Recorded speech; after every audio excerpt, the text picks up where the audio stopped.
හරි. I1 හොඳයි අපි අද කතා කරන්නේ මේ වීඩියෝ එකෙන් අපේ මූල්‍ය කළමනාකරණය කියන පාඩම් ඒකකයට අදාළ කාරක ප්‍රාග්ධනය කියන කොටස පිළිබඳව පුතාලට උගන්වන්න තමයි අපි මූලික වශයෙන් මේ කරුණු කාරණා සාකච්ඡා කරන්නේ. දැන් දරුවනේ අපි දන්නවා ව්‍යාපාරික ප්‍රාග්ධන අවශ්‍යතාවය එමෙත ව්‍යාපාරික මූල්‍ය අවශ්‍යතාවය කියන එක ප්‍රධාන කාරණා දෙකකට අපිට බෙදන්න පුළුවන්. ව්‍යාපාරික ප්‍රාග්ධන හෝ මූල්‍ය අවශ්‍යතා දෙකක් තියෙනවා. එකක් තමයි ස්ථාවර ප්‍රාග්ධන අවශ්‍යතා තියෙනවා. අනිත් එක තමයි කාරක ප්‍රාග්ධන අවශ්‍යතා තියෙනවා. ස්ථාවර ප්‍රාග්ධන අවශ්‍යතා කියලා කියන්නේ අපිට ජංගම නොවන වත්කම් මිලදී ගන්න, ඒ කියන්නේ ඉඩම් ගොඩනැගිලි යන්ත්‍රෝපකරණ හෝ දිගු කාල ආයෝජන සඳහා අවශ්‍ය කරන මුදල් තමයි ස්ථාවර ප්‍රාග්ධන අවශ්‍යතා කියලා කියන්නේ. එහෙම නැත්නම් ව්‍යාපාරය නවීකරණය කරන්න, ව්‍යාපාරය විවිධාංගීකරණය කරන්න, ව්‍යාපාරය නැවත ස්ථාපනය කරන්න, ඒ වගේ දේවල් වලට තමයි සාමාන්‍ය ස්ථාවර ප්‍රාග්ධනය කියන එක අවශ්‍ය වෙන්නේ. ව්‍යාපාරයක එදිනෙදා දේවල් පවත්වාගෙන යන්න අවශ්‍ය කරන ප්‍රාග්ධනය තමයි කාරක ප්‍රාග්ධනය කියලා කියන්නේ. එහෙම නැත්නම් ව්‍යාපාරයක අපි කියනවා ජංගම වත්කම්. ව්‍යාපාරයක ජංගම වත්කම් පවත්වා ගන්න අවශ්‍ය කරන දේවල් ඒ කියන්නේ අවශ්‍ය ජංගම වත්කම් මිලදී ගන්න අවශ්‍ය කරන ප්‍රාග්ධනය තමයි කාරක ප්‍රාග්ධනය කියලා කියන්නේ. ඔබ දන්නවා ජංගම වත්කම් කොහොම බඩු තොගය. ඊට පස්සේ ණයට විකුණන්න තියෙන ද්‍රවශීලතාවය. ඒ වගේම බැංකුවේ පවත්වාගත යුතු බැංකු ශේෂය, ඒ වගේම අතේ තියන්න ඕන මුදල් ශේෂය වගේ දේවල් තමයි කාරක ප්‍රාග්ධනය කියලා කියන්නේ. එතකොට දැන් ව්‍යාපාරික කාරක ප්‍රාග්ධනය කියන එක ඕනවට වඩා වැඩි වෙන්නත් බෑ, ඕනවට වඩා අඩු වෙන්නත් බෑ. හරි? ඒ කියන්නේ කාරක ප්‍රාග්ධනයේ තියෙන්න පුළුවන් ස්වරූප දෙකක්. එකක් තමයි ව්‍යාපාරික අධිකාරක ප්‍රාග්ධනයක් තියෙන්න පුළුවන්. එහෙම නැත්නම් ව්‍යාපාරික ඌනකාරක ප්‍රාග්ධනයක් තියෙන්නත් පුළුවන්. එක්කෝ අධිකාරක ප්‍රාග්ධනය නැත්නම් ඌනකාරක ප්‍රාග්ධනය. ওই දෙක තමයි මූලික වශයෙන්ම තියෙන්නේ. හරි? අධිකාරක ප්‍රාග්ධනයක් කියන එකෙන් අදහස් වෙන්නේ කාරක ප්‍රාග්ධනය ඕනට වඩා තියෙනවා. ඒ කියන්නේ ව්‍යාපාරයට ඕනටත් වඩා වැඩියෙන් කාරක ප්‍රාග්ධනය තියෙනවා. එහෙම වුණාම මොකද වෙන්නේ? ව්‍යාපාරයට ඕනට වඩා කාරක ප්‍රාග්ධනය තියෙනවා. ඉතින් ඕනට වඩා කාරක ප්‍රාග්ධනය තියෙනවා කියලා කියන්නේ ඇත්තටම මේ මුදල් වල අවශ්‍යක පිළිවෙල වැඩි වෙනවා. අතේ සල්ලි තියන් ඉඳිය කියලා මේ ව්‍යාපාරට ලාභ ගන්න බැරි වෙනවා. අධිකාරක ප්‍රාග්ධනයක් තිබ්බා. ඒතකොට අධිකාරක ප්‍රාග්ධනය අඩු කරගන්න මොකද ව්‍යාපාරය කරන්න? කියන්නේ සල්ලි වැඩි ව්‍යාපාරයට. ඒ දෙනදා මුදල් වැඩි. එහෙනම් එයා පුළුවන් තරම් බඩු මිලදී ගන්නකොට අත්පිට අරගෙන වට්ටම් ගන්න ඕනේ. ඒතකොට ඒක ලාභයි. නේද? ණය හිමියන්ට කලින් ගෙවීම කළා වට්ටම් ගන්න ඕනේ. ඉදිරියට ගෙවීම කළා වට්ටම් ගන්න පුළුවන්. අපිට පුළුවන් භාණ්ඩාගාර බිල් පත්‍ර, වාණිජ පත්‍රිකා වගේ කෙටි කාලීන ආයෝජන වල මුදල් යොදවන්න පුළුවන්. නේ? අධිකාරක ප්‍රාග්ධනයට එරෙහිව ගන්න පුළුවන් ක්‍රියාමාර්ගය. ඌනකාරක ප්‍රාග්ධනයක් කියලා කියන්නේ ප්‍රාග්ධනේ නැහැ. ප්‍රමාණවත් පරිදි ප්‍රාග්ධනේ නැහැ. එතකොට සේවක පඩිනඩි ගෙවා ගන්න බෑ. හදිසි යනවුම් බාර ගන්න බෑ. ව්‍යාපාරයේ එදිනදා වියදම් දරා ගන්න බෑ. නේ? ඒ වගේ එදිනදා වියදම් ටික අපිට දරා ගන්න බැරිලා ව්‍යාපාරයේ අඛණ්ඩ පැවැත්මට අනිවාර්යෙන් බාධාවක් ඇති වෙනවා. එතකොට ව්‍යාපාරය විසින් පුරුදු වෙනවා අධික පොලියකට බාහිරින් අරමුදල් සම්පාදනය කරගන්න. එතකොට මේ පොලිය ගෙවා ගන්න බැරුව ව්‍යාපාරයේ මූල්‍ය උගලකට හිර වෙනවා. එදිනදා සල්ලි නැතුණාම. දැන් ඇතරම රටක ආණ්ඩුවකටත් ඒ වගේ දේවල් තමයි සිද්ධ වෙන්නේ. අපේ රටේ ආණ්ඩුවට ඌනකාරක ප්‍රාග්ධනයක් තමයි නිතරම තියෙන්නේ. ලැබෙන ආදායමට වඩා අපේ රටවල් වියදම් කරනවා.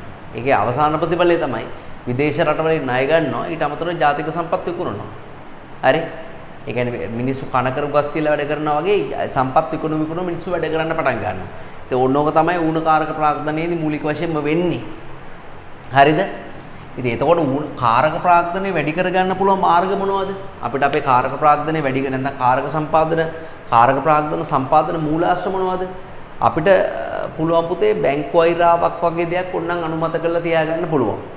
එහෙම නැත්නම් අපිට බඩු තොගයක් ණයට ගන්න පුළුවන්. එතකොට අපේ මුදල් කියන එක වැය වෙන්නේ. ඊට පස්සේ අපිට පුළුවන් මේ ණය ගෙවන්න කල්ලිල්ල ගන්න. නේ ණය හිමියන්ගේ ණය ගෙවන්න කල්ලිල්ල ගන්න පුළුවන්. හරි? එතකොට ඒ වගේ දේවල් කරාම නේද? ණයගැතියන්ට වට්ටම් දීලා ණයගැතියන්ගේ මුදල් කලින් එකතු කරගන්න පුළුවන්. නැත්නම් අපේ ණයගැතියන්ව විකුණන්න පුළුවන්. අපි ඒකට කියනවා සාධ්‍යකරණය කියලා. ඒව කරාම ව්‍යාපාරයක එදිනෙදා මේ වේදන් වලට අවශ්‍ය කරන මුදල් ටිකක් ව්‍යාපාරේ ඉතුරු වෙනවා. හරි ව්‍යාපාරයට ඉතුරු වෙනවා. ඒක තමයි මේ කාරක ප්‍රාග්ධනය සම්පාදනය කරගන්න පුළුවන් ක්‍රම.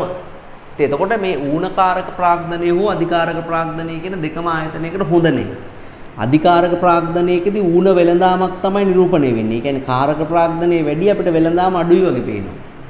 ඌනකාරක ප්‍රාග්ධනයේදී අධි වෙළඳාමක් තමයි නිරූපණය වෙන්නේ. ඒ කියන්නේ අපේ බඩු තොගේම අඩුයි.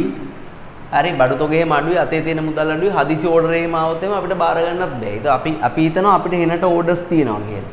කරගන්න බැරි තරමට ඕඩර්ස් තියෙනවා කියලා. කරගන්න බැරි තරම නෙමෙයි ඕඩර්ස් එක කරගන්න කාරක ප්‍රාග්ධනයමද. නැත්නම් ඒ ඕඩර්ස් එක පිට යවන්න ඕනේ නැහැ. අපිට තේරෙනවා මම කියන දේ පුතේ.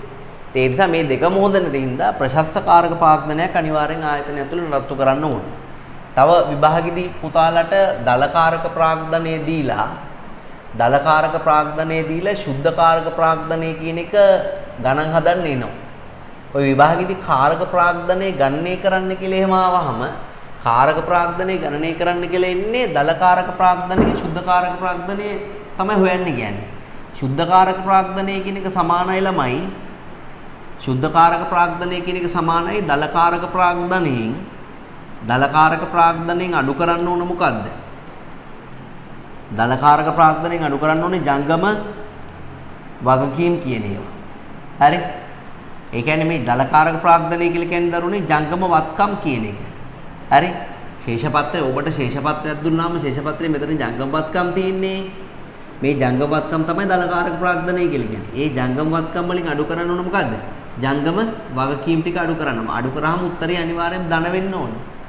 ධන උන් නැත්තම් ඒකේ තේරුම තමයි අපේ එදිනදා වක්කීම් වලට අපිට මුණ දී ගන්න බෑ කියන එක. එදිනදා වක්කීම් වලට අපිට මුණ දී ගන්න බෑ. සාමාන්‍යයෙන් අනුපාතයක් විදිහට ගත්තාම දැන් අපි ජංගම අනුපාතය කියලා එකක් ගණනය කරනවා. ජංගම අනුපාතය. ඒ ජංගම අනුපාතය කියන එක දෙකක්වත් වෙන්න ඕනේ. ඒ ජංගම වගකීම් කියන ඒවා බෙදුවාම ජංගම වත්කම් වලින් අඩු ගන්න උත්තරේ දෙකක්වත් වෙන්න ඕනේ. ඒ කියන්නේ ජංගම වක්කීම් රුපියලකට ජංගම වත්කම් රුපියල් දෙකක් තියෙන්න ඕනේ. ඔයාලට තේරෙනවද මම කියන දේ? ඒ නිසා මේ ශුද්ධකාරක ප්‍රාග්ධනයේ ගණන් හදන්නේ දලකාරක ප්‍රාග්ධනයේ නැත්නම් ජංගම වත්කම් වලින් ජංගම වක්කීම් කියන ඒවා අඩු කරලා. හරි. එමනම් අපි පිළිතුරු ලියමු බලන්න ගන්න නිබන්ධනේ.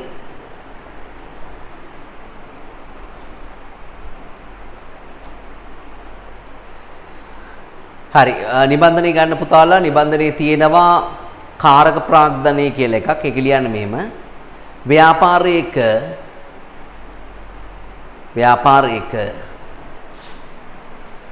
එදිනදා කටයුතු පවත්වා ගැනීමට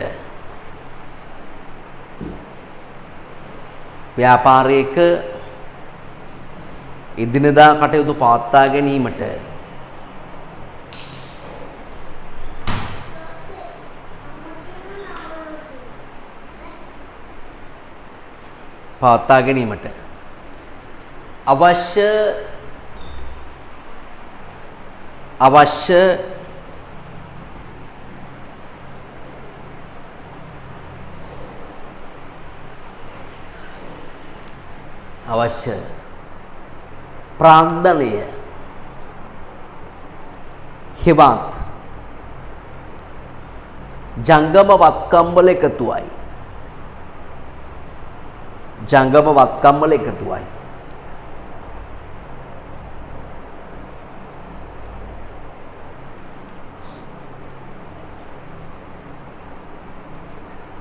ජංගම වත්කම් වල එකතුවයි.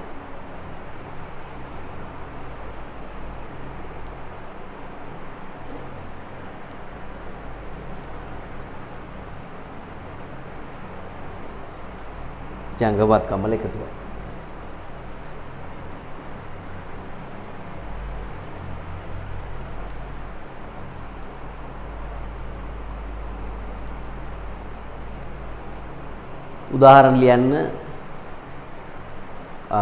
බඩු තොගය අත ඇති මුදල් බැංකු ශේෂය කියලා. අත ඇති මුදල් බැංකු ශේෂය. හරි. ඒතර ඕගලන්ට විස්තරේ දාලා තියෙනවා පුතේ ව්‍යාපාරයක කාරක ප්‍රාග්ධනය ශරීරයේ රුධිරයට උපමා කරන්න පුළුවන්. හරිද? ඒ කියන්නේ ඒක වැඩි වෙන්නත් බෑ අඩු වෙන්නත් බෑ ගානට තියෙන්න ඕනේ. ඒක ප්‍රශස්ත මට්ටමින් අනිවාර්යෙන් රත්තු කරන්න ඕනේ. කාරක ප්‍රාග්ධනයේදී ප්‍රධාන ගණනය කිරීම දෙකක් තියෙන එකක් තමයි දල කාරක ප්‍රාග්ධනය. එතන කොටු ඇතුලේ ලියන්න දල කාරක ප්‍රාග්ධනය කියලා කියන්නේ ජංගම වත්කම් වල එකතුව කියලා. දල කාරක ප්‍රාග්ධනය සමානයි ජංගම වත්කම් වල එකතුව. शुद्ध कारक प्राग्धने समानයි ජංගම වත්කම් අඩු කිරීම ජංගම වක්කීම් කියලා ලියන්නේ. ජංගම වත්කම් අඩු කිරීම ජංගම වක්කීම්. right.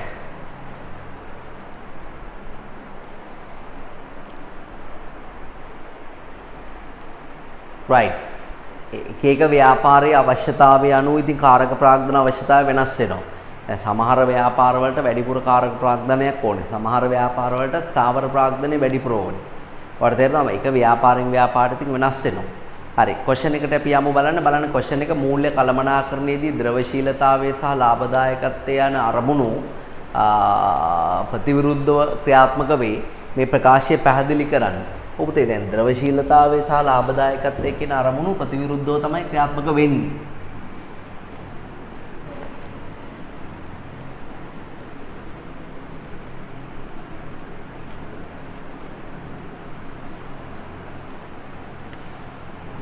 ද්‍රවශීලතාවය අනිත් එක ලාභදායකත්වය. හරි.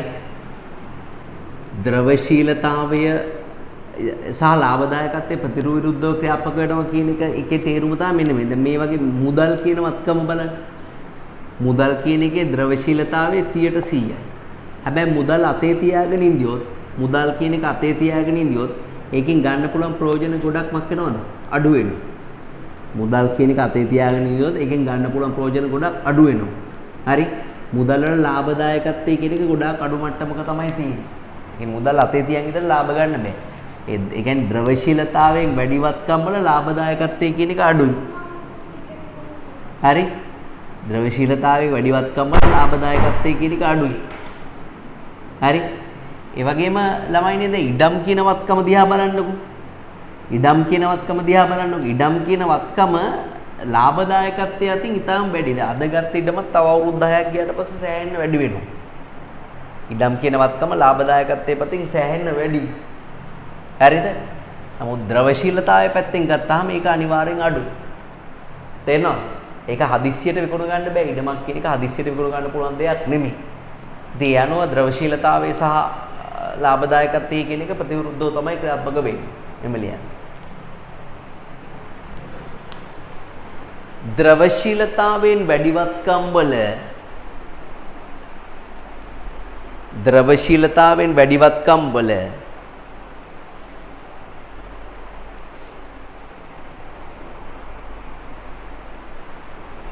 ද්‍රවශීලතාවයෙන් වැඩිවත්කම් වල ලාභදායකත්වය අඩුවන අතර උදාහරණ ලියන්න මුදල් කියලා. ද්‍රවශීලතාවයෙන් අඩුවත්කම් වල ලාභදායක ද්‍රවශීලතාවයෙන් වැඩිවත්කම් වල ලාභදායකත්වය අඩු අතර උදාහරණ මුදල්.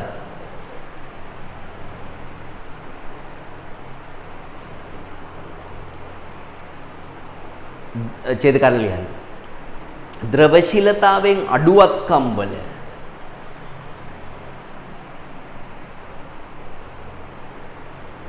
ද්‍රවශීලතාවයෙන් අඩුවත්කම් වල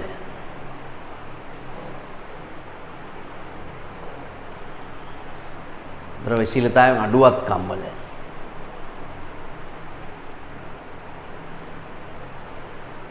ලාභදායකත්වය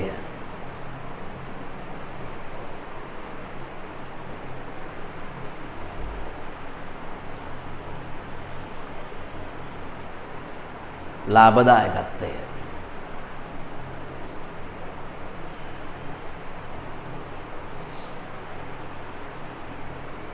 ලාභදායකත්වය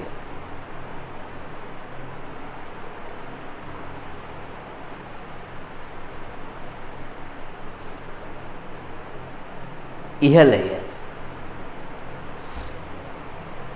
ඉහළය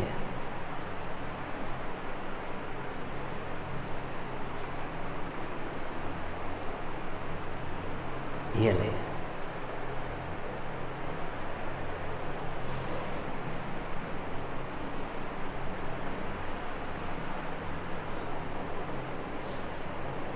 උදාහරණය ඉඩම්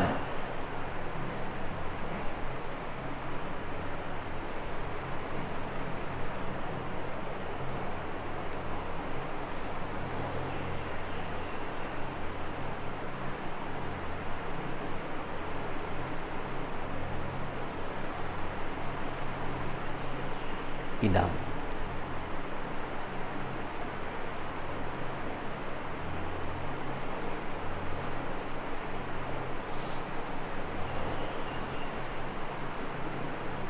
ඉඩම්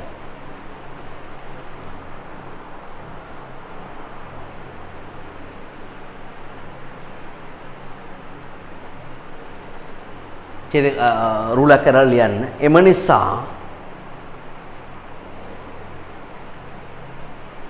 එම නිසා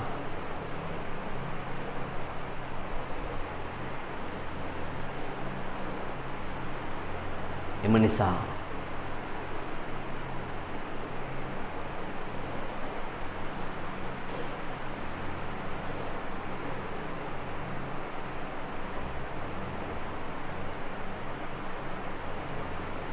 ලාභදායකත්වය සහ ද්‍රවශීලතාවය යන අරමුණු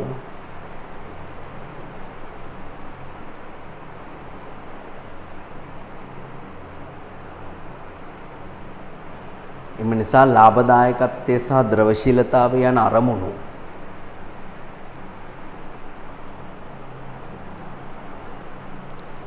එකිනෙකට ගැටෙන සුළුය.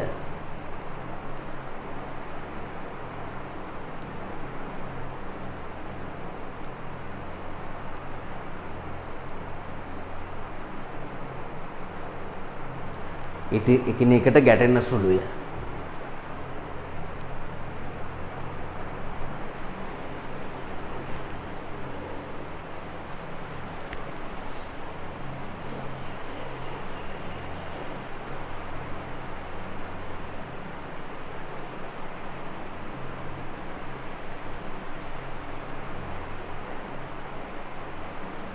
එකිනෙකට ගැටෙන සුළුය.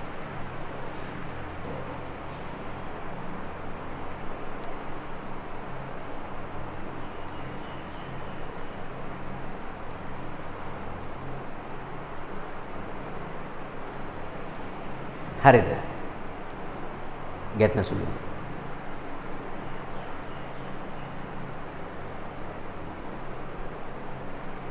හරි.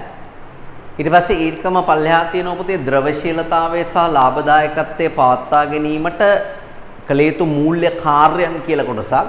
ඉතින් ඇත්තටම ආයතනයකට පුතේ මේ අරමුණු දෙකම වැදගත්. දැන් අපි ද්‍රවශීලතාවයට අන්තගාමී වුණොත් ඒ කියන්නේ අතේ සල්ලි තියාගන්න අපේ අතේ තියෙන ලික්විඩිටි එකට අපි උමනාව තියාගත්තොත් අපිට ලාභ ගන්න බැරි වෙනවා. අපි ලාභ ගන්නම try කරොත් මොකද වෙන්නේ? අපි ලාභ ගන්නම try කරොත් එහෙම අනිවාර්යෙන් අපේ ද්‍රවශීලතාවය කියන එක නේද? පල්ලෙහා බහිනවා. ඒ නිසා අපි ද්‍රවශීලතාවය රැක ගන්නත් දැන් ඔයාලට මතකද අපි පළවෙනි කොටසෙදී අපි සාකච්ඡා කරා පළවෙනි වීඩියෝ එකේදී මූල්‍ය කළමනාකරණයේ අරමුණු දෙකක් තමයි ප්‍රධාන අරමුණු තමයි ව්‍යාපාරය හා සම්බන්ධ අයිතිකරුවන්ගේ ස්කන්ධය උපරිම කිරීම. නමුත් අතිරේක අරමුණක් විදිහට තියෙනවා ද්‍රවශීලතාවය සහ ලාභදායකත්වයකට පවත්වා ගැනීම. ද්‍රවශීලතාවය පවත්වා ගන්න අවශ්‍ය කරන විවිධ මූල්‍ය කාර්යයන් තියෙනවා. ඒකක් තමයි කෙටි කාලීන ආයෝජන. හරි? කෙටි කාලීන ආයෝජන ද්‍රවශීලතාවය පවත්වා ගන්න අවශ්‍ය කරන මේ මූල්‍ය කාර්යයන්. ඊළඟට කෙටි කාලීන සංචිත right. ඊට පස්සේ අනිත් එක තමයි කාරක ප්‍රාග්ධනයේ පාලනය. කාරක ප්‍රාග්ධනයේ පුළුවන් තරම් පාලනය කරගන්නවා. හරි? එදිනදා යන වියදම් පාලනය කිරීම වගේ දේවල් ඒව කරාම ද්‍රවශීලතාවය කියන එක රඳව ගන්න පුළුවන්. ලාභදායකත්වයේ රඳව ගන්න වියදම් නැත්නම් අපි කියන පිරිවැය කපා හැරීම කියන්නේ. මේ වියදම් පාලනය කිරීම මෙතෙන්දි කරන්න පුළුවන් අපිට ද්‍රවශීලතාව. වියදම් පාලනය කිරීම. පිරිවැය කපා හැරීම කරන්න පුළුවන්. දැන් අපි මොන හරි අමුද්‍රව්‍යයක් පාවිච්චි කරනවා නම් ටිකක් උසස් මට්ටමේ එකක් ඒක අතහැරලා අපිට ඒකේ ෆස්ට් ක්වොලිටි එකක් පාවිච්චි කරන්න පුළුවන්. ඒකට පල්ලෙහා මට්ටමේ එකක් අපිට පාවිච්චි කරන්න පුළුවන් ලාභදායකත්වයට රඳව ගන්න. හරි? ඒ වගේ දෙයක්. හරි? ඊට පස්සේ ඒ පිරිවැය කියන එක කපා හරින්න පුළුවන්. ඊට පස්සේ අපිට පුළුවන් පුතේ ලාභ සමච්ඡේදය වගේ දේවල් කරන්න. ඒ කියන්නේ අපිට ලාභ ඉලක්කයක් තියාගන්න. ලාභ ඉලක්කයක් තියාගෙන ඒ ලාභ ඉලක්කයට අපි වැඩ කරනවා. ඒක තමයි ලාභ සමච්ඡේදය කියලා කියන්නේ. හරිද? ඊට පස්සේ පිරිවැය කපා හැරීම ලාභ සමච්ඡේදය කිරීම ඊට අමතරව පුතේ අපිට ලාභ අනුපාත වගේ දේවල් දල ලාභ සුද්ධ ලාභ වගේ අනුපාත වගේ දේවල් ගණනය කර ගැනීම නේ එහෙම කරාම අපිට ලාභදායකත්වයටපත් වෙන්න පුළුවන්. එතකොට ආයතනයක මූල්‍ය කළමනාකරුවෙක් මේ කෙටි කාල ආයෝජන කෙටි කාල සංචිත කාරක ප්‍රාග්ධනය දැඩිව පාලනය කිරීම වියදම් පාලනය කිරීම තුළින් ද්‍රවශීලතාවය පවත්වාගෙන යනවා. ඒ වගේම පිරිවැය පාලනය, ලාභ සමච්ඡේදය, ලාභ අනුපාත නියම කිරීම, ඒ වගේම නිවැරදි මිල කිරීම. නිවැරදි මිල කිරීම. නිවැරදි මිල කිරීමෙන් අපිට ලාභ ගන්න පුළුවන්. ඉල්ලුමත් වැඩි කළා, පිරිවැයත් අඩු කරගෙන ලාභ ගන්න පුළුවන්. ඉතින් මේවා ටිකක් අමාරු තියරි. හරි? මේවා ටිකක් අමාරු තියරි. ඇත්තට මේ A level syllabus එකේ මෙච්චර ගැඹුරට යන්න අවශ්‍යතාවයකුත් නැහැ. නමුත් මේවා එකපාරක් දෙපාරක් කෙටි ප්‍රශ්න තුල අහලා තියෙන නිසා තමයි මේවත් පොඩ්ඩක් ටච් කරගෙන මේ යන්නේ. හරි එහෙනම් ඔයා ලියන්න ද්‍රවශීලතාවයේ පවත්වා ගැනීමට අදාළ මූල්‍ය කාර්යයන් ටික. ඔයාට ඔය දීලා තියෙන වගුවේ ද්‍රවශීලතාවයේ පවත්වා ගැනීමට අදාළ මූල්‍ය කාර්යයන් ටික ලියමු අපි.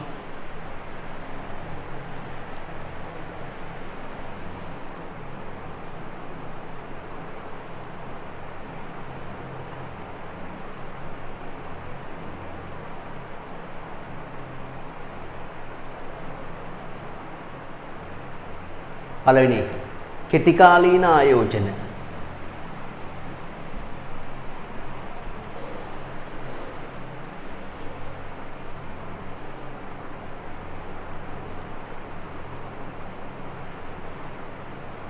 කෙටි කාලීන ආයෝජන.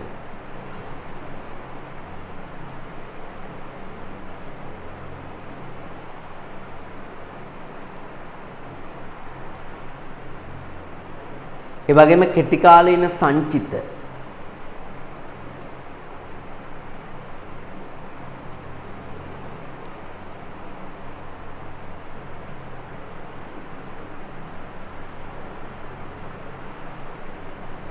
කෙටි කාලීන ආයෝජන, කෙටි කාලීන සංචිත,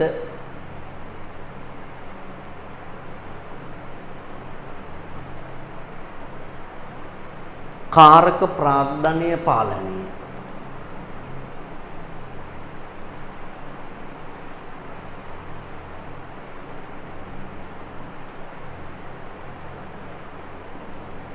කාරක ප්‍රාග්ධනය පාලනය.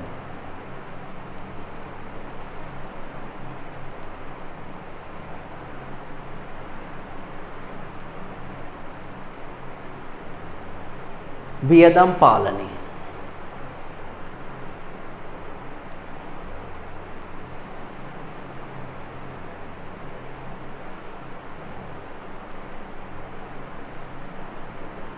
වියදම් පාලනය. ඇවිල්ලා ද්‍රවශීලතාවයේ පවත්වා ගැනීමට දාල මූල්‍ය කාර්ය.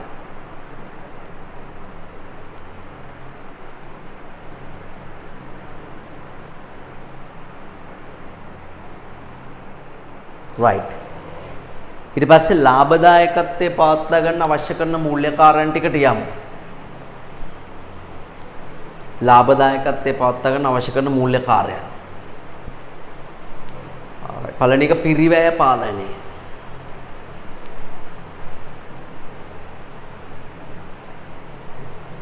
පිරිවැය පාලනය.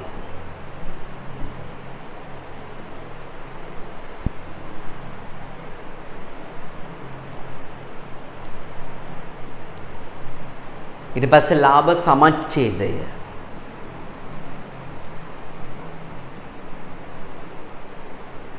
ලාභ සමච්ඡේදය.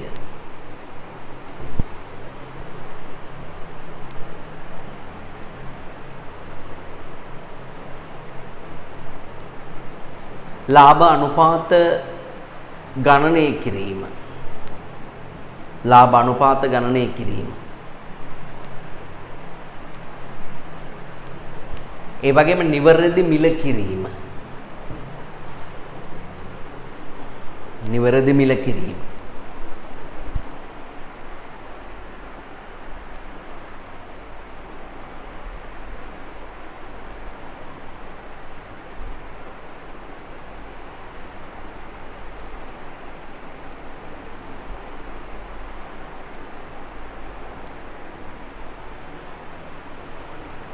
right. හරි ඊට පස්සේ අපි යමු ඊළඟ කොටසට පුතා අපේ 17 වෙනි පිටුවට යමු ජංගම වත්කම් කියන්නේ මොනවද කියලා අහනවා. ඔයාලා ලියන්න ජංගම වත්කම් කියන්නේ මොනවද කියලා මෙහෙම. ව්‍යාපාරික එදිනෙදා කටයුතු එදිනෙදා මෙහෙයුම් කටයුතු ව්‍යාපාරික එදිනෙදා මෙහෙයුම් කටයුතු සිදු කිරීම සඳහා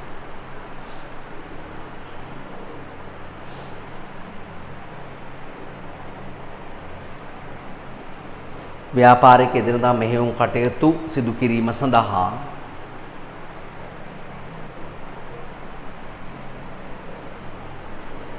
සිදු කිරීම සඳහා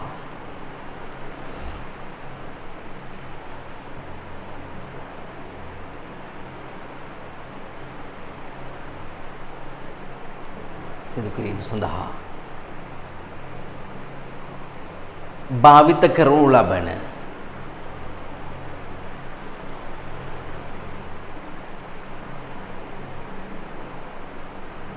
භාවිත කරනු ලබන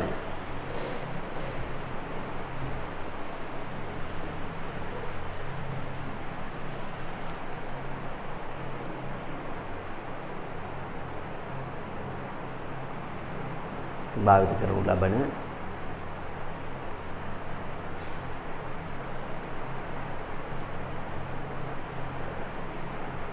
වත්කම්ය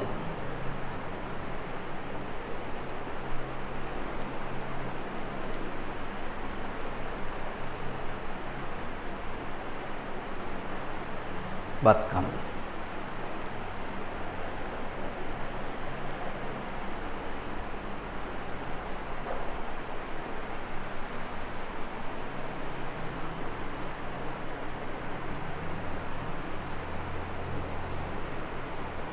හරිද?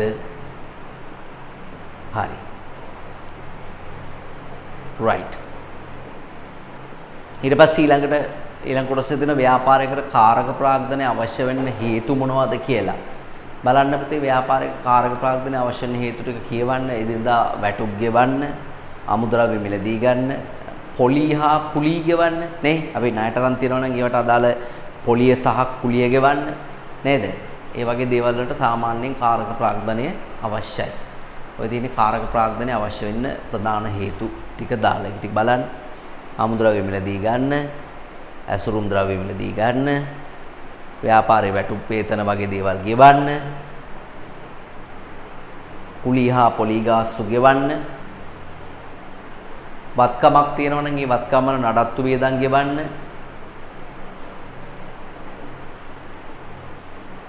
වෙනත් කාර්යාලීය වියදම් මේ වගේ දේවල් දරන්න නේද? ඒ වගේ දේවල් වලට.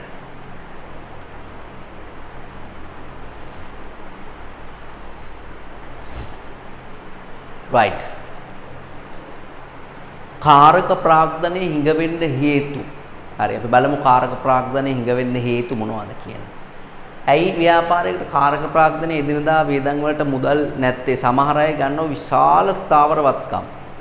තඩි විශාල ස්ථාවර වත්කම් ගත්තාම මොකද වෙන්නේ? විශාල ස්ථාවර වත්කම් ගත්තාම දරුවනේ ඒ ස්ථාවර වත්කම් නඩත්තු කරන්න සෑහෙන වියදමක් යනවා. නේද?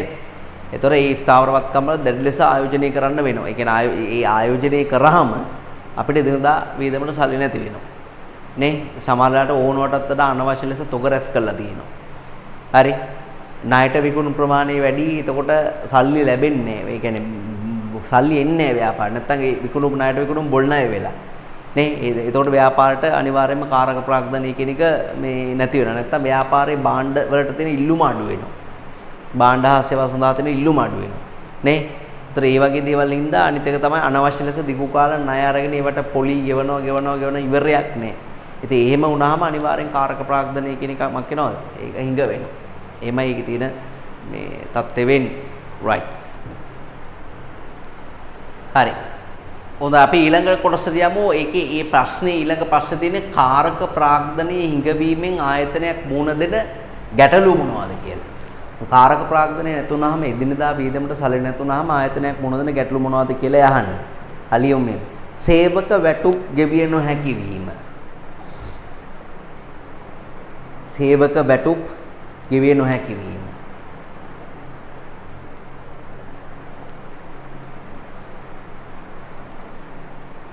ඊළඟ සේවක අභිපේරණ මට්ටම පහළ ගොස්. ඇයි ඒගොල්ලන්ට කිසිම දිරිගැන්වීමක්වත් නැහැනේ. සේවක අභිපේරණ මට්ටම පහළ ගොස්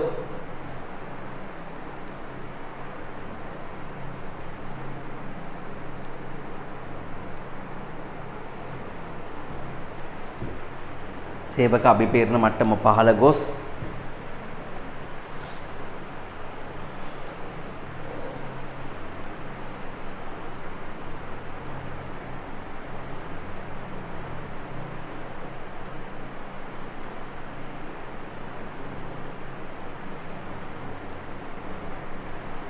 අභිපේරණ මට්ටම පහළ ගොස්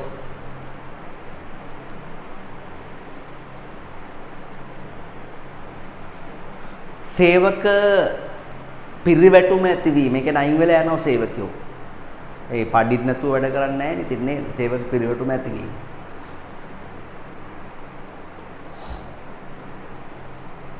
ඊළඟ එක. හදිසි ඇනෝම් බාරගත නොහැකි වීම.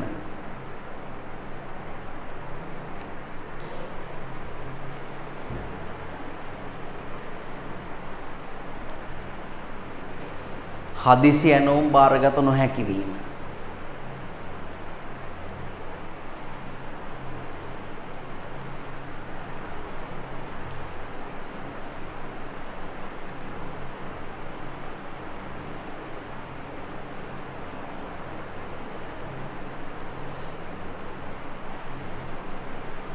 හදිසි ඇනෝම් බාරගත නොහැකි වීම.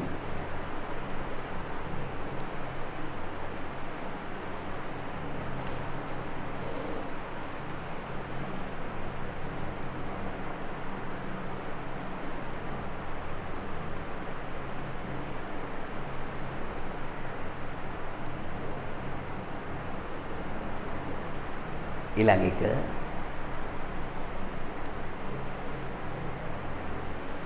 කෙටි කාලීන වගකීම් පියවිය නොහැකි වීම. උදාහරණ ලියන්න අයිරා කියලා.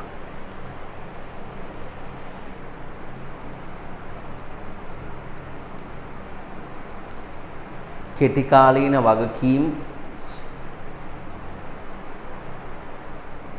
පියවිය නොහැකි වීම.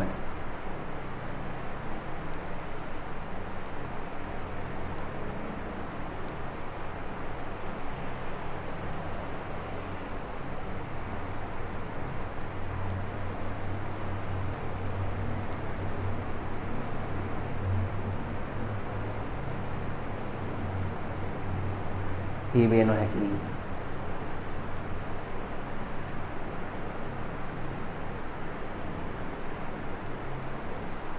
උදාහරණ අයිරා.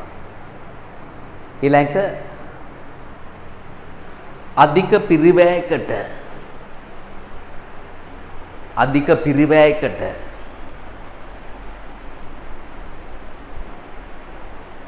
ණය මුදල් සම්පාදනය කරගත යුතු වීම. ණය මුදල් සම්පාදනය කරගත යුතු වීම.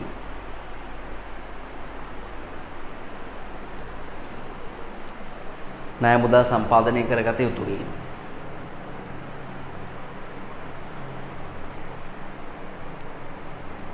ඊළඟ එක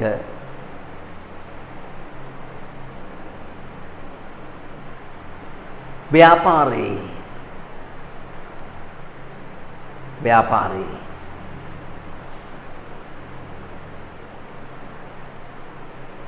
කාර්යක්ෂමතාවයට සහ ව්‍යාපාරේ කාර්යක්ෂමතාවයට සහ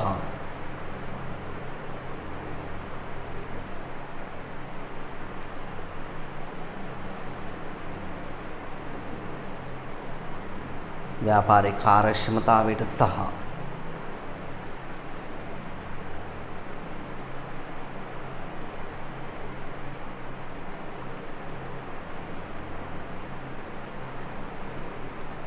කාර්යක්ෂමතාවයට සහ ඵලදායකත්වයට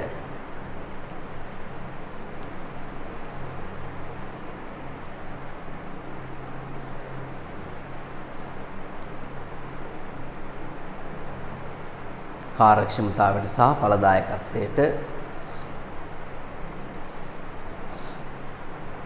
අහිතකර බලපෑමක් එල්ලවීම. අහිතකර බලපෑමක් එල්ලවීම.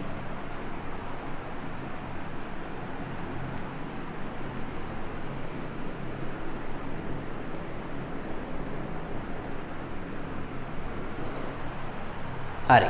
ඊට පස්සේ ළමයිනේ මේ කාරක ප්‍රාග්ධනයේ තියෙන චක්‍රීය ස්වභාවයක් පුතේ. මේක නිකන් ව්‍යාපාරය ඇතුලේ කැරකෙනවා. චක්‍රීය ස්වභාවයක් තමයි කාරක ප්‍රාග්ධනයේ තියෙන්නේ. කාරක ප්‍රාග්ධනයේ තියෙන්නේ මොකද්ද? චක්‍රීය ස්වභාවයක්. ව්‍යාපාරේ වෙළඳ තොග තියෙනවා. හරි. ඒ වෙළඳ තොග වලින් ණයට විකුණුම් අපි කරනවා. ණයට විකුණුම් වලින් ණය ගැතියෝ ඇති වෙනවා. ඒ ණය ගැතියෝ අපිට මුදල් ගෙවනවා. හරි. මුදල් වලින් අපි වෙළඳ තොග ගන්නවා. ඒ තොග ටික අපි ණයට විකුණනවා. ණයට වික්කාම ණය ගැතියෝ ඇති වෙනවා. ණය ගැතියෝ ආපහු සල්ලි ගෙවනවා. ආයේ සල්ලි වලින් තොග ගන්නවා. ඕක ওই විදිහට චක්‍රීය ස්වභාවයක් තමයි. ඉතින් මේ ඔක්කොම ජංගම මොනවාද? වත්කම්. මේ ණයට විකුණු මරුණාම මේ ඔක්කොම ජංගම වත්කම්. මෙහෙම තමයි මේ ජංගම වත්කම් ඇති වෙන්නේ. හරි. ඒතර මේ රූපසරාව සම්පූර්ණ කරන්නේ වෙළඳ තොග, ණයට විකුණු, ණය ගැති, මුදල්. මේ විදිහට රොටේට් වෙනවා.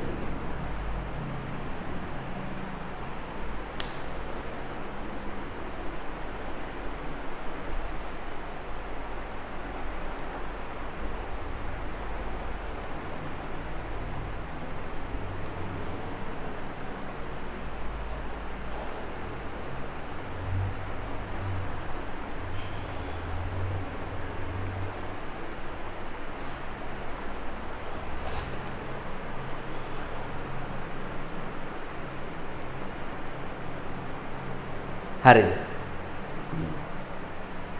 හරි. පුතාලා යන්නේ එහා පැත්ත පිටුවට. ඊළඟ පිටුවට යන්නේ. ඊළඟ පිටුවේ තියෙන ව්‍යාපාරයකට අවශ්‍ය කාරක ප්‍රාග්ධන ප්‍රමාණය තීරණය කරන සාධක මොනවද කියලා අහන. කොච්චර කාරක ප්‍රාග්ධනයක් ව්‍යාපාරට ඕනේද? කාරක ප්‍රාග්ධන ප්‍රමාණය තීරණය කරන සාධකයක් තමයි ව්‍යාපාරයේ තියෙන පරිමාව. ලොකු ව්‍යාපාරයක් නම් ස්වභාවය හා පරිමාව. ලොකු ව්‍යාපාරයක් නම් මුදල් එක නිතර ගණනදොර කරන ව්‍යාපාරයක් නම් පෙට්‍රල් ෂෙඩ් එකක් වගේ බැංකුවක් වගේ නම් ඒවැ කාරක ප්‍රාග්ධන අවශ්‍යතාවය අනිවාර්යෙන් වැඩි. හරි. ඒ වගේම මේකේ නිෂ්පාදන චක්‍රය කියලා කියන්නේ කොච්චර නිෂ්පාදන ප්‍රමාණයක් හදනවද, කොච්චර කාල පරිච්ඡේදයකට වරක් දාන්නේ කියන කාරණාවන් මත අනිවාර්යයෙන්ම තීරණය වෙනවා අවශ්‍ය කරන කාරක ප්‍රාග්ධන ප්‍රමාණය. ඒ වගේම විකුණුම් වල වර්ධනයේ ඉල්ලුමේ ස්වභාවය ඉල්ලුම වැඩි නම් විකුණුම් වැඩි නම් අවශ්‍ය කරන බඩු තොගත් අනිවාර්යෙන් වැඩි වෙනවා. එතකොට කාරක ප්‍රාග්ධනය වැඩිපුර අනිවාර්යෙන් ඕන වෙනවා. ඊළඟ අනිත් එක තමයි ව්‍යාපාරයේ තියෙන ණය ප්‍රතිපත්ති වගේ දේවල් කවදාකවත් ඒ ව්‍යාපාරේ ණයට ගන්න නැත්නම් ඒගොල්ලෝ ණයට ගන්න නැහැ කියලා තීරණය කරනවා නම් ඒගොල්ලන්ට වැඩිපුර කාරක ප්‍රාග්ධනය ඕනේ. හරි. ඒ වගේම මේ සැපයුම් කරුවන්ගේ කොන්දේසි වගේ දේවල් සැපයුම් කරුවන්ගේ කොන්දේසි සැපයුම් කරුවෝ කවදාකවත් ණයට දෙන්නේ නැත්නම් ණයට දෙන්නේ නැත්නම් ඒතර අපිට අත්පිටමයි ගන්න වෙන්නේ. ඉතින් ඒ වගේම අපි ගත්තාම පුතේ අර මොනවාද ක්‍රියාකාරීත්වය අකාර්යක්ෂමතාවය වගේ දේවල් නේ. දැන් අපේ ව්‍යාපාරය ටිකක් අකාර්යක්ෂමයි නම් අපිට වැඩිපුර කාරක ප්‍රාග්ධනයක් අනිවාර්යෙන් ඕනේ. කාර්යක්ෂමයි නම් මේ ව්‍යාපාරයක අකාර්යක්ෂමයි නම් කාරක ප්‍රාග්ධන අඩුවෙන් ඕනේ. හැබැයි ව්‍යාපාරේ ටක් ගාලා හැමදේම කරනවා නම් වැඩිපුර කාරක ප්‍රාග්ධනයක් ඕන වෙනවා. ඉතින් ඒකෙන් ඔයාලා හයිලයිට් කරගන්න අංක 1 තියෙන එක ව්‍යාපාරයේ ස්වභාවය හා ප්‍රමාණය, ඒ වගේම නිෂ්පාදන චක්‍රය, විකුණුම් වල වර්ධනය, ඉල්ලුමේ තත්ත්වය, නිෂ්පාදන ප්‍රතිපත්තියත් මාර වැදගත්. දැන් ඇනෝම් මත නිෂ්පාදනය කරනවා නම් කාරක ප්‍රාග්ධන අඩුවෙන් ඕනේ. හැබැයි ප්‍රවාහ නිෂ්පාදනය කරනවා නම් කාරක ප්‍රාග්ධන වැඩිපුර ඕනේ. ඒව ඇනෝම් මත නිෂ්පාදන ප්‍රවාහ නිෂ්පාදනය කියන්නේ මොකක්ද කියලා පුතාලට අවබෝධයක් ඇති. ණය ලබාගෙන ඉන්න ඉඩකඩ හයිලයිට් කරගන්න. සැපයුම් කරුවන්ගේ කොන්දේසි හයිලයිට් කරගන්න. අන්න ඒවා තමයි කාරක ප්‍රාග්ධනය අවශ්‍ය කරන ප්‍රමාණය තීරණය කරන්න වූ සාධක වෙන්නේ. හරි. පල්ලෙහා ප්‍රශ්න වර්ගයක් තියෙනවා. මේ ප්‍රශ්න ටික කරන්න බලන්න. පුතාලා වීඩියෝ එක නතර කරලා ප්‍රශ්න ටික කරලා ආපහු බලන්න. වීඩියෝ එක නතර කරලා ප්‍රශ්න ටික කරලා ආපහු බලන්න. හොඳයි උත්තර බලන්න දැන්. ව්‍යාපාරයක දැනට පවතින කාරක ප්‍රාග්ධන වෙනස් වීමට හේතු වන්නේ අත්පිට මුදලට භාණ්ඩ වික්කහම මුදල් ලැබෙනවා භාණ්ඩ අඩු වෙනවා වෙනස් වෙන්නේ නැහැ. ණයට භාණ්ඩ වික්කහම ණය ගෙතිය වැඩි වෙනවා භාණ්ඩ අඩු වෙනවා වෙනස් වෙන්නේ නැහැ. කොටස් වෙළඳපොලේ ව්‍යාපාරයේ කොටස් වල මිල ඉහළ ගියොත් කාරක ප්‍රාග්ධනයට බලපෑමක් නැහැ. ස්ථාවර වත්කම් අත්පිට මුදලට ගත්තොත් මුදල් අඩු වෙනවා, ස්ථාවර වත්කම් වැඩි වෙනවා. අන්න එතකොට පුතේ මුදල් කියන වත්කම අඩු වෙනවා. කාරක ප්‍රාග්ධනය වෙනස් වෙනවා නේද? කොටස් හිමියට ලාභාංශ ගෙවනකොට කාරක ප්‍රාග්ධනයට බලපෑමක් නැහැ. ලාභයෙන් එක් ගෙවන්නේ 4 උත්තරේ. ඊට පස්සේ මේ ව්‍යාපාරයේ කාරක ප්‍රාග්ධනය වන්න. ඔය විදිහට ගාණක් දීලා කාරක ප්‍රාග්ධනය කියන්නේ මොකක්ද කියලා ඇහුවාම ඕගොල්ලෝ ලියන්න ඕනේ සුද්ධ කාරක ප්‍රාග්ධනය පුතේ. සුද්ධ කාරක ප්‍රාග්ධනය තමයි ඔය අහන්නේ. එතකොට ඉස්සෙල්ලා දල කාරක ප්‍රාග්ධනයේ ජංගම වත්කම් ගණන් හදන්න බලන්න 8000යි 6000යි කීයද? 14000යි. නේද? 14000යි. ඔගේ 14000 කියන උත්තරේ කොහෙවත් නැහැනේ. ඒ කියන්නේ දල කාරක ප්‍රාග්ධනයක් නෙමෙයි අහන්නේ. ඊට පස්සේ බැංකු අයිරාව 3000යි, කලින් ලැබුව ආදායම් 1000යි, ගෙවිය යුතු බදු 2000යි, වෙළඳ රාහිමිය 3000යි. එකතු කරන්න බලන්නේ 3000යි 4000යි 7000යි 9000යි. 14000න් 9000 ගියාම කීයද? රුපියල් 5000යි. උත්තරේ 5. කාරක ප්‍රාග්ධනය ගණනය කිරීම සැලකිලි නොගන්නේ මෝටර රථ. ඊට පස්සේ මේ ව්‍යාපාරයේ කාරක ප්‍රාග්ධනය ගණනය කරන්න කියලා කියන ගණනය කරන්න කියන්නේ සුද්ධ කාරක ප්‍රාග්ධනය තමයි අහන්නේ. එතකොට ඉස්සලා ගන්න ජංගම වත්කම් තොගේ 11500යි ණයගෙතිය 16000යි ඒ කියන්නේ 27500යි මුදල් 20000යි 47500යි නේද? එහෙනම් ජංගම වත්කම් 47500යි. ඊට පස්සේ ජංගම වත්කම් ගන්න උපචිත වේදන් 7000යි ලාභාංශ 8000යි 15000යි ණයහිමියෝ 15000යි 30000යි 47500න් 30000 අඩු කරාම 17500යි කාරක ප්‍රාග්ධනය. හරි ඊට පස්සේ අපෙන් අහනවා කාරක ප්‍රාග්ධන සම්පාදන මූලාශ්‍ර 6ක් නම් කරන්න කියලා. ව්‍යාපාරයකට කාරක ප්‍රාග්ධනය හොයාගන්න පුළුවන් මූලාශ්‍ර 6ක්. ලියමු මේ. වියදම් ප්‍රමාද කිරීම. වියදමක් දරන එක ප්‍රමාද කරනවා. වියදම් ප්‍රමාද කිරීම.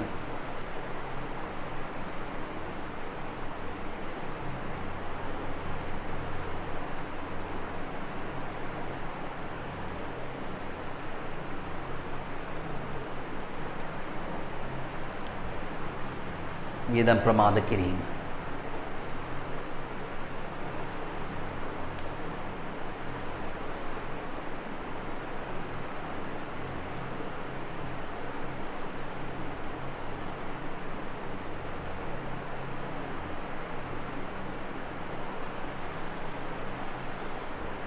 ඊට පස්සේ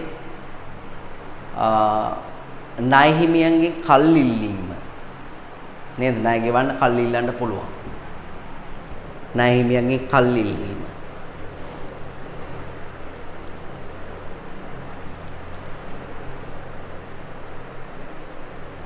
ණයහිමියන්ගේ කල් ඉල්ලීම.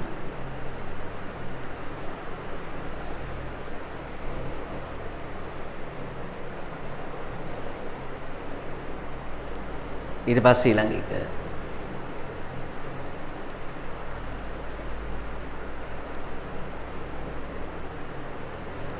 ණයහිමියන්ගේ කල් ඉල්ලීම.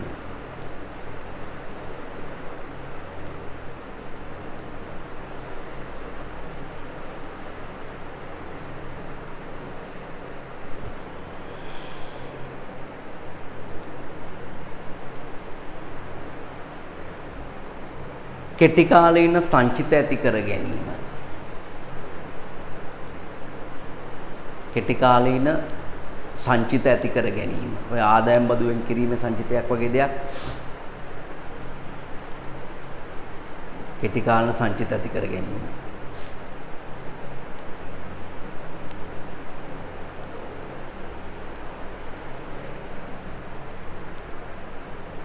ඊළඟ බැංකු අයිරා ලබා ගැනීම. බැංකු අයිරා ලබා ගැනීම.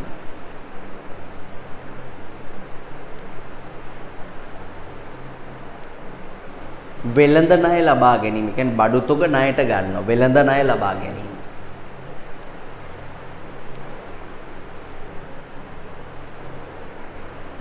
ඊළඟ ණයගැති මුදල් කලින් එකතු කිරීම. ණයගැති මුදල් කලින් එකතු කිරීම.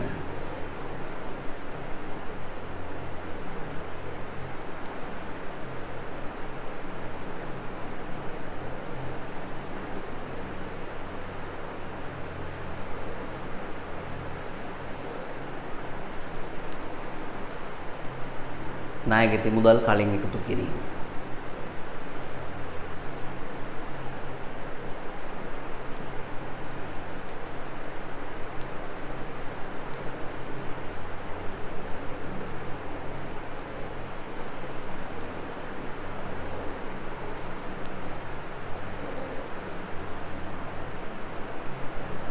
right.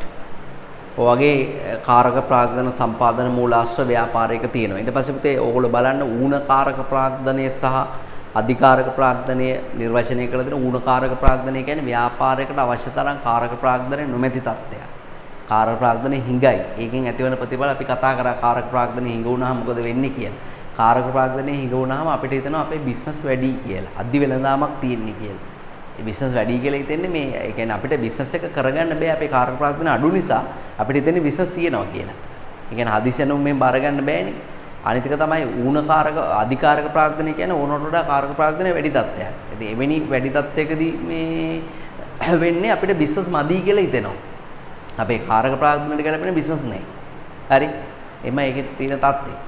හරි. එhmenan අපි ක්වෙස්චන් එකට යම් බලන්න ක්වෙස්චන් එක.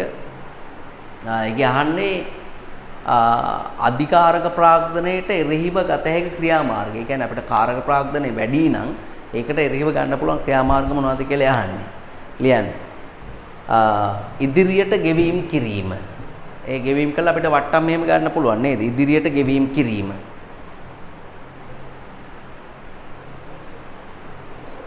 ඉදිරියට ගෙවීම් කිරීම.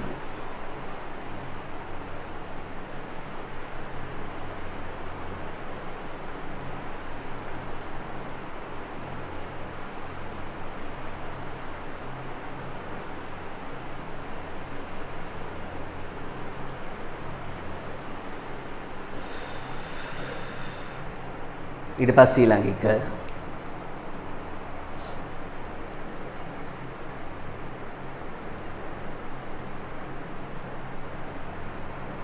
ඉදිරියට ගෙවීම් කිරීම.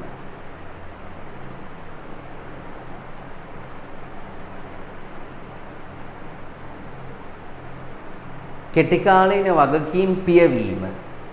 ඔය අයිරා කියලා යන උදාහරණයට කෙටි කාලීන වගකීම් පියවීම.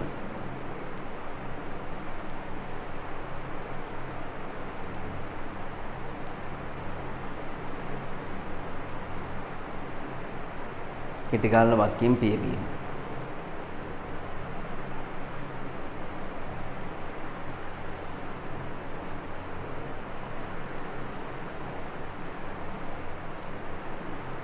ඊට පස්සේ ඊළඟ එක කෙටි කාලීන ආයෝජන සිදු කිරීම. උදාහරණ ලියන්න භාණ්ඩාගාර බිල්පත් කියලා.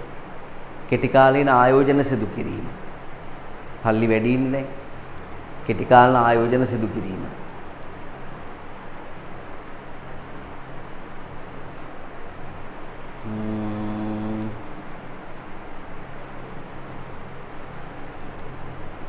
කෙටි කාලීන ආයෝජන සිදු කිරීම.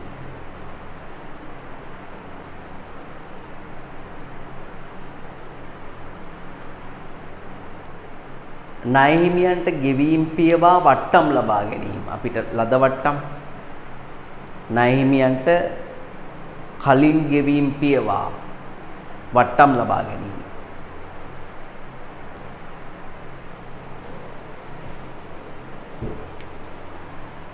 ණය හිමියන්ට කලින් ගෙවීම් පියවා වට්ටම් ලබා ගැනීම.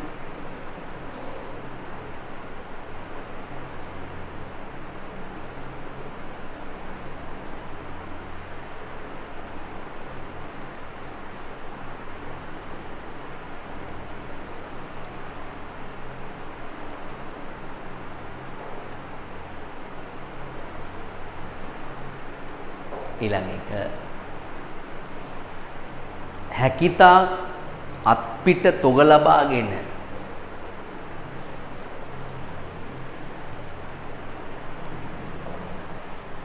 හැකිතාක් අත්පිට තොග ලබා ගැනීම. ඒතර අපිට තොග පුතේ අඩුවෙනුත් ගන්න පුළුවන්, ඒකක මිල අඩුවෙන් ගන්න පුළුවන්. හැකිතාක් අත්පිට මිලට තොග ලබා ගැනීම. අත්පිට මුදලට තොග ලබා ගැනීම.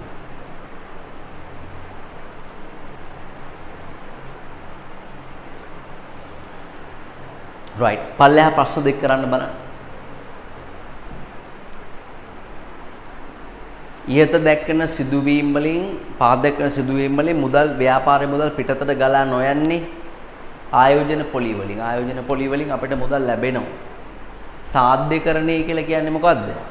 අපේ ණයගැතියෝ විකුණලා මුදල් ගන්නවා. නැත්නම් ලැබිය යුතු ණය විකුණලා මුදල් ගන්නවා. ඒක මුදල් සම්පාදනය කරගන්න ක්‍රමයක්.